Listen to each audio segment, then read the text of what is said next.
Hi, good morning everyone. We are doing a refurb of this machine. This is the 328K. You see where that number is? Right there. Sometimes it's here, sometimes you find it here, sometimes you find it there. And in very rare occasions, like my Scholastic machine, it's actually on the bottom of the machine. But we got lucky today, it's right there. So you might be asking yourself, what's up with that K? Well, the K indicates that it was manufactured overseas, and in this case, it was manufactured in the UK. I don't know if you noticed this, but there's a sticker right here, and if you are lucky enough to find a 328K, you're going to often find these red stickers on them. Singer in Europe got into trouble because some of their dealers were using floor models, used models, refurbished models in their shops and selling them as if they were brand new. They got charged a huge fine after a class action lawsuit, and all of the machines that were part of that lawsuit had to be, from that point forward, labeled with a red sticker. Some of them say used sewing machine, some of them say repossessed machine, but you can see where the MACH is there. I can't quite make it out what it says at the beginning. I'm suspect it says used, but if you ever find a machine that has that sticker on it, leave it there because it adds to its historic value. So this is a machine that I found for free. A guy had bought a house. He found it in the basement. As you can see, there's little tiny paint dots all over it. He actually admitted to me that he was using it to keep his paint tarp down because it's super, super heavy. This, again, is one of those workhorse machines. There's a ton of other machines out on the market called touch and sews. Don't buy those. Don't buy any of those touch and sews. They're a disaster. They're a nightmare. In response to the touch and sew disaster, some other machines were made. This predates the touch and sew phenomena, but it does start to walk itself into where the touch and sews were created because it does have a cam slot at the top like the touch and sews were known for. That was one of the selling points of them, is they had what they called cams or fashion discs that they put in the top there. Another interesting thing about this machine is you'll see parts numbers everywhere. That's a part number. That's not a serial number. That's a part number. Well, in any case, we'll get into all of that in a second, but I just wanted to start off by letting you know that when it came, it was covered in little paint dots.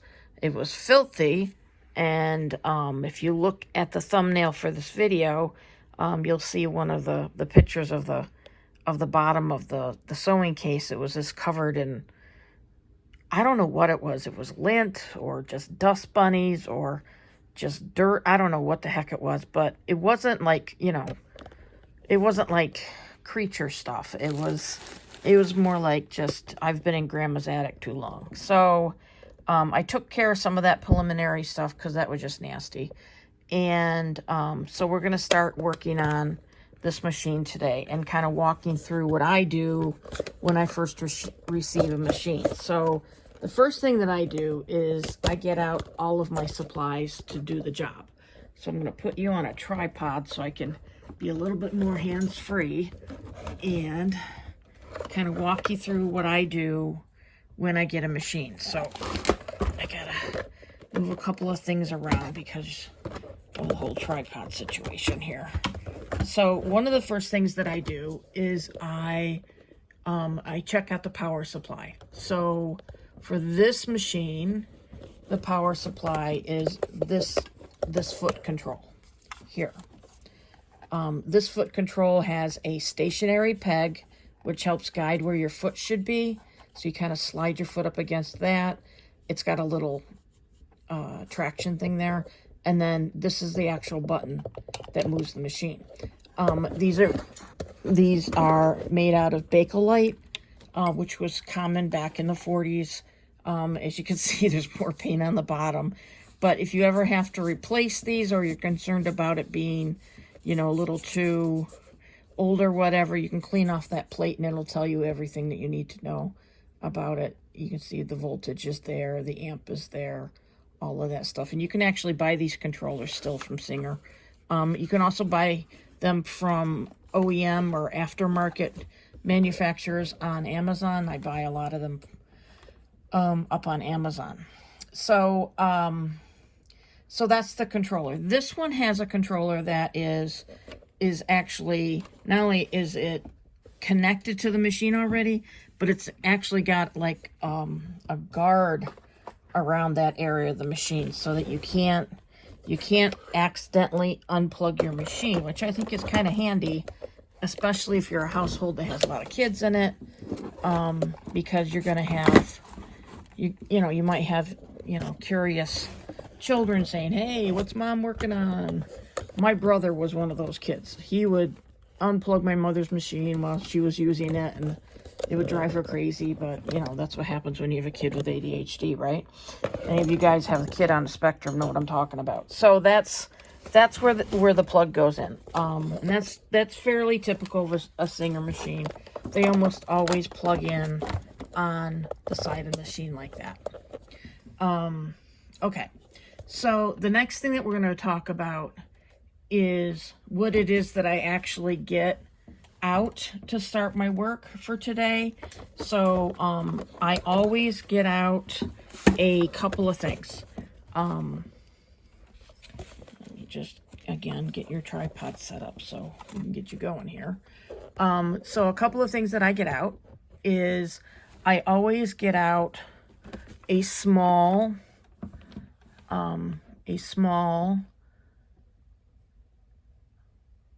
screwdriver, spare bobbins. Bring that up a little bit. So I always get the spare bobbins out. I get some paper towels. I get some of these cosmetic cottons here.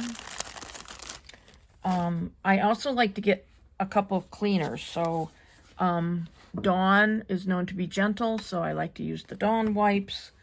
And I always use an all-purpose cleaner for like the body.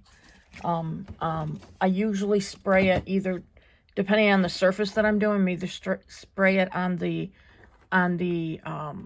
actual area that I'm working on, or I use a cloth and spray it on the cloth first, but we'll go through that in a minute. I also keep my my Dyson handy so that I can use my Dyson. I know it's a lot, but here we go.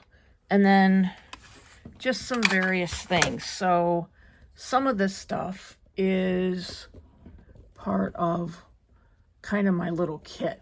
Okay, so needle nose pliers,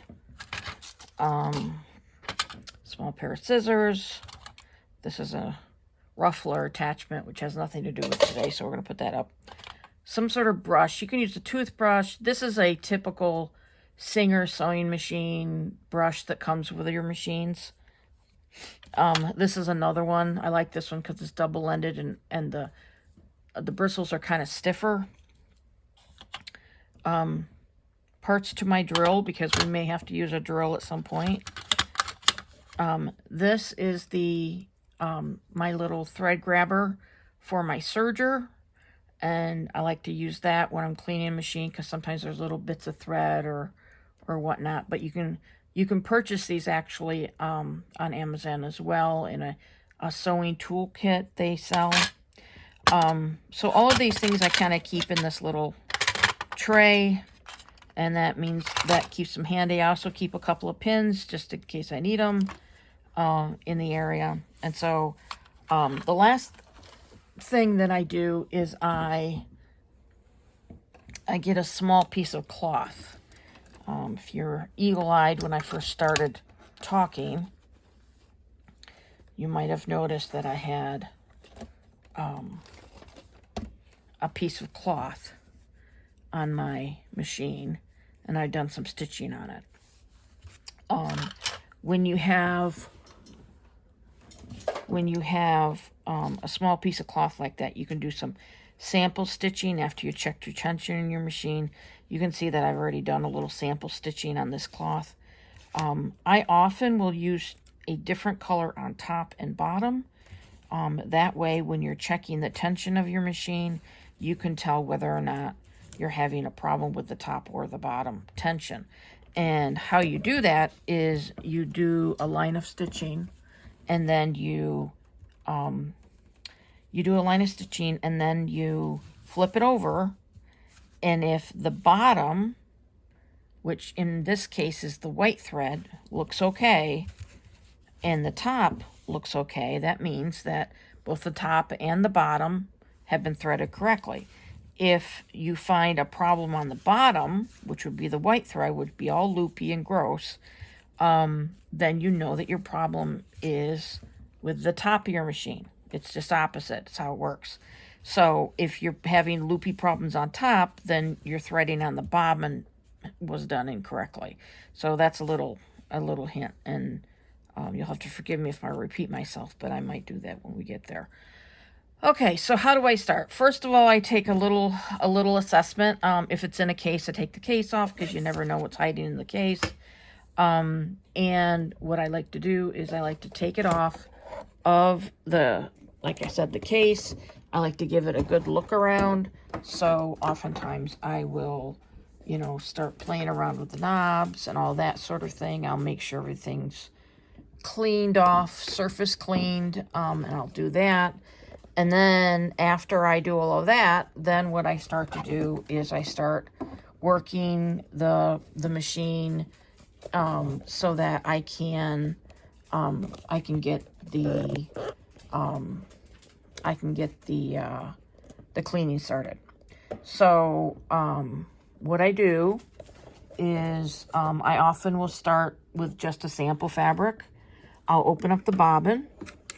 Right here's your bobbin case, and you can see it's pretty rusty in there, right?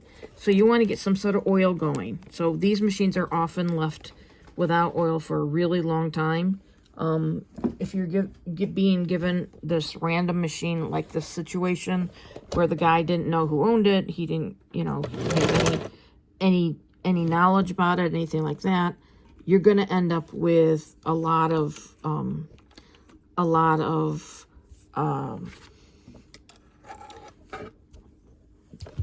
rust, most likely. And the easiest way to clean rust is oil. So get out your handy dandy machine oil, or I like to use just your basic multi-purpose 3-in-1 oil. As you can see, it says it lubricates, it penetrates rust, and removes and protects anything that needs to be removed or protected, and it's long lasting. I kind of like this stuff. I put some of this down there yesterday, and what we're going to do is we're just going to take one of my cotton balls, my cotton rounds, cosmetic rounds, and we're just going to give it a little rub in there, see if anything can come off, get off the excess oil. We don't want to mess with super deep cleaning that. We don't have to bring that up to a high polish shine. I mean, if you want to take it apart and do that, we can do that. Bobbin cases can be a little tricky. This lifts up and over. Let me do that again because I don't think I was on camera. So this piece does lift up. There's a little lever right here. Every one of them does it differently, but this one, the lever's right there. So you just lift it up your fingernail and you move it over. And now this case piece is loose. You see how that moved? Well, unless you know what you're doing, don't do that. So we can go into an in-depth recalibration, refurbish bobbin case video if you want. Like, subscribe, and make a note in my comments, please. And I will do that for you. I'll be happy to do that for you. If your bobbin case is completely roached, it's completely rusted over, or for some reason it won't turn at all, you got to do that, which means you need my help doing that. It's usually considered a shop kind of fix, but because I taught home ec for 20 years, I learned how to do my own stuff. So yeah, I can help you through that. The other thing that you want to look at is I don't know if you noticed, but when I was talking, I had hit the foot pedal and I got a bunch of thread down there. You want to unthread your needle during this point, because if you don't and you accidentally hit that foot pedal like I did, you're going to end up with a mess down there. It just doubles your work. So the next thing you want to do is pick up your throat plate. This is your throat plate, okay? And you want to look down into there, and you can see there's a bunch of stuff down in there that we need to clean. So you want to get your wire brush in there, or whatever brush is handy, or whatever brush you have. Even an old toothbrush will help this a lot. And you can see, even as we're doing this, some of that junk from the bottom is coming up. See all that? Look at that. Look at that gross, nasty stuff. Who knows? I don't know what they are sewing. Looks like a little red something there, a little blue, whatever. But something's down in there. So that stuff will eventually work out if you keep doing this on a regular basis. Any of the old stuff that was stuck there, you don't have to tear the whole machine apart just to get those bits and bobs out of there. They will come out. But you'll have to be diligent. If you're using this machine on a fairly regular basis, 1 or 2 times a week, you probably want to, do this about at least once a week to kind of get all of those random dust bunnies. See, there's some more out of there. And some of this is just because it sat for so long, and let me get a different brush. Where did my other one go? Oh, there she is. Yeah, and you just want to make sure there's nothing left, especially in the wheel area. Just make sure there's nothing that's going to fly up into that bobbin and get into your stuff. But yeah, so off camera, what I'll probably do is pull all of that apart and clean all of that separately. And that would mean moving this like we talked about before. Pick this up, move it over. But the very first thing that I did, and I would do, is after I know that it's already working, I would give it a good oil. And by that I mean I would take the plate off, I would take the bobbin out, I would do all of that, all of the work to oil it. And if you have a manual, if you're lucky enough to get the manual for your machine, your manual will tell you exactly where to put the oil. There are holes in your machine like these two that have threads in them. You see those tiny little threads in there? Those threads are not there for oil. Those holes are not there for oil. Those holes are there so that you can attach a plate to the bottom of the machine. Sometimes they have plates added to the machine for buttonholes. The other reason there might be a hole there is for a thread guide or a fabric guide, a sewing guide, sometimes they're called. But what they do is it's like a little fence, and they keep you on the straight and narrow as you're sewing. Inside here, you'll see this hole. There is no threads. Over here, some of these have threads and some of these don't. And then under here, you have all this open gear work. So I would take the time to drop a little oil into each of these unthreaded holes, okay? I'd actually squirt a little in there too, just in case the gears are a little mucky.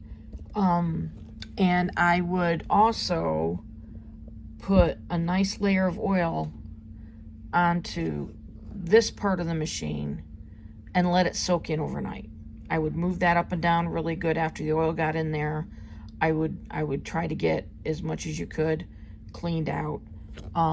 Because this is a British machine, if you find any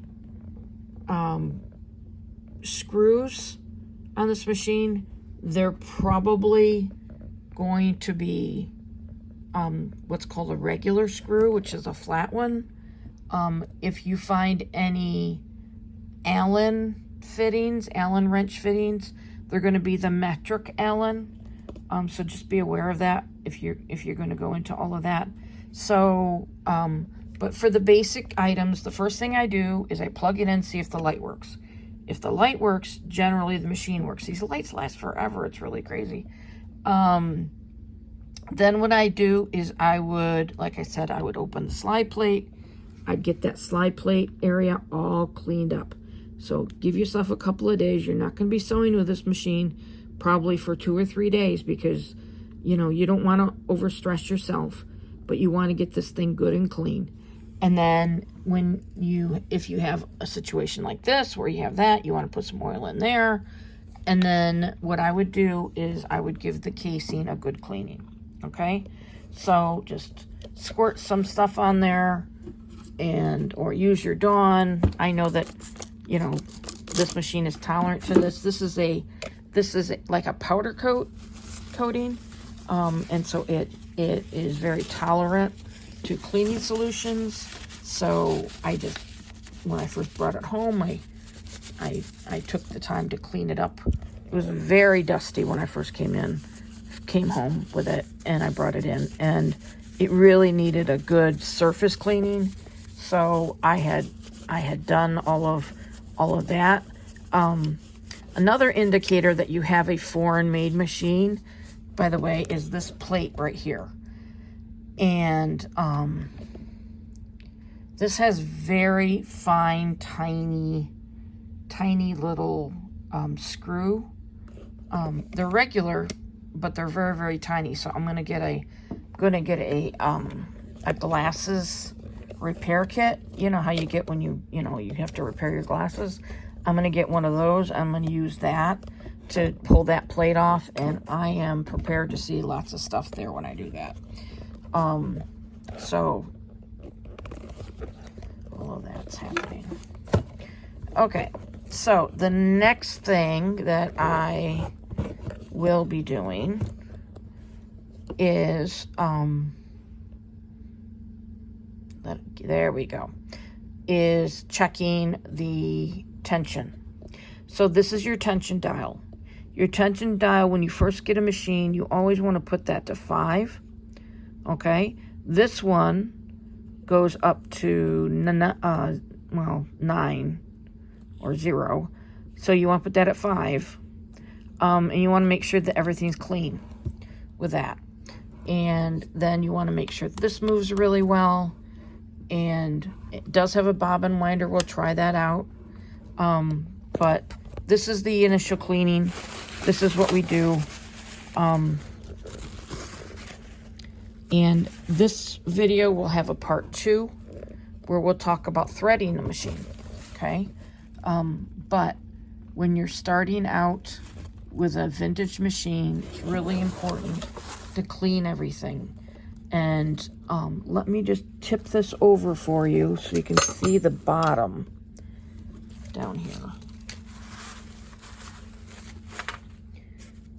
You want to make sure you're working in a real stable area so your machine doesn't take a fall. I think I remember telling you about a machine that a friend of mine had me working on, and that's what happened to her machine.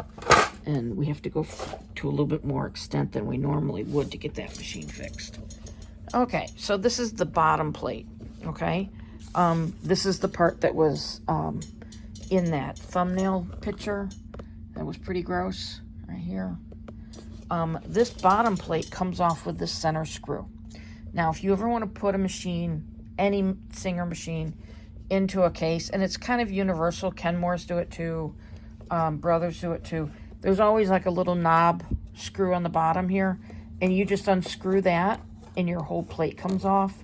The whole bottom plate comes off.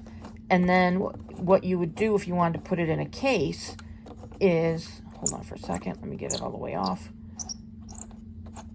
Hear that squeakies? It's because it needs a little bit more oil. See that?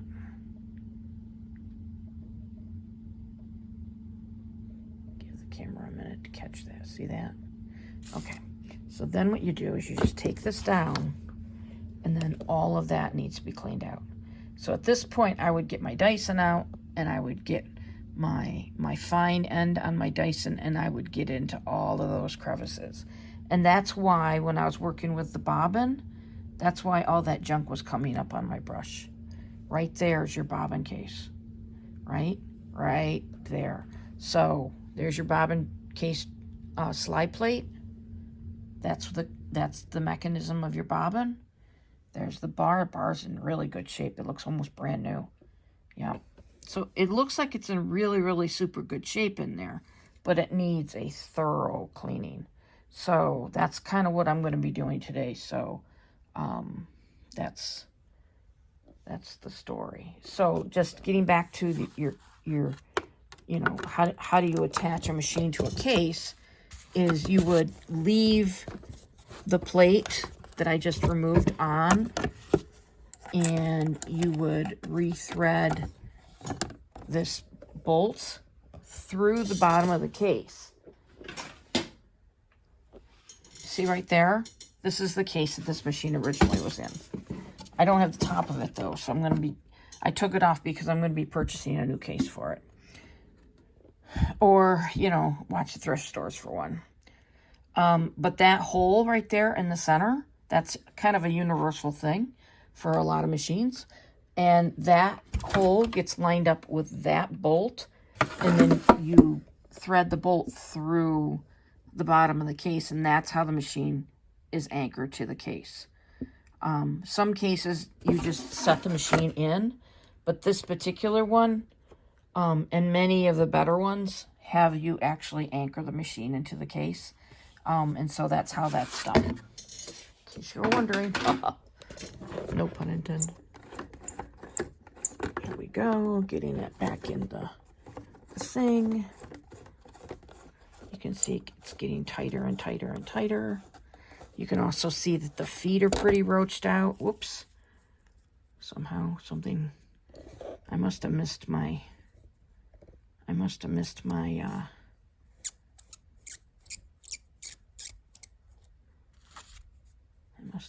hole.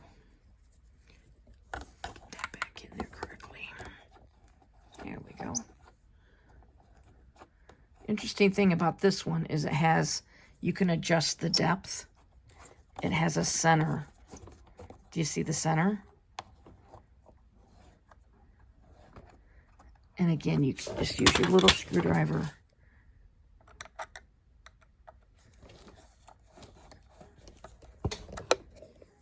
And tighten that down just like that.